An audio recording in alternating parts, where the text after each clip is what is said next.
பல காலங்களுக்கு பின் ஏசா ஒரு கோப்பை பயிற்றங்கூழுக்காக தனது சேஷ்ட புத்திர பாகத்தை யாக்கோபுக்கு விற்றான்.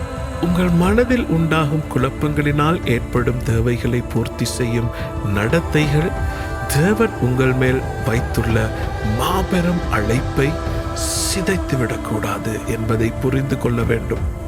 எபிரேயர் 12ஆம் அதிகாரம் 16ஆம் வசனத்தில் ஒருவனும் வேசிக்கல்லனாகவும் ஒருவேளை போஜனத்துக்காக தன் சேஷ்ட புத்திர பாகத்தை விற்று போட்ட ஏசாவை போல் சீர்கெட்டவனாய் இருக்க வேண்டாம் என குறிப்பிடுகிறது. ஈசாக்கு தனது வாழ்க்கையின் இறுதி நாட்களை நெருங்கிய போது ஏசாவை ஆசிர்வதிக்க அழைக்கிறார். இதை கேட்டுக்கொண்டிருந்த ரெபெக்காள் ஏசா திரும்பி வரும் முன் யாக்கோபை தகப்பனிடம் அனுப்ப தீர்மானித்தாள். இச்சந்தர்ப்பத்தில் குடும்பத்திற்குள் சமத்துவமின்மை மற்றும் பிளவுகளை காணலாம்.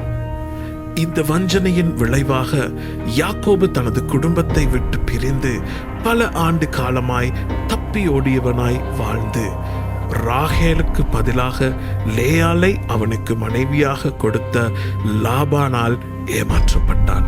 யாக்கோபுக்கு தேவன் அளித்த வாக்குத்தத்தங்களுக்கு உத்தரவாதம் அளிக்கப்பட்டாலும் அவற்றை பெற்றுக்கொள்ள பல கஷ்டங்களை எதிர்நோக்க வேண்டியதாயிருந்தது.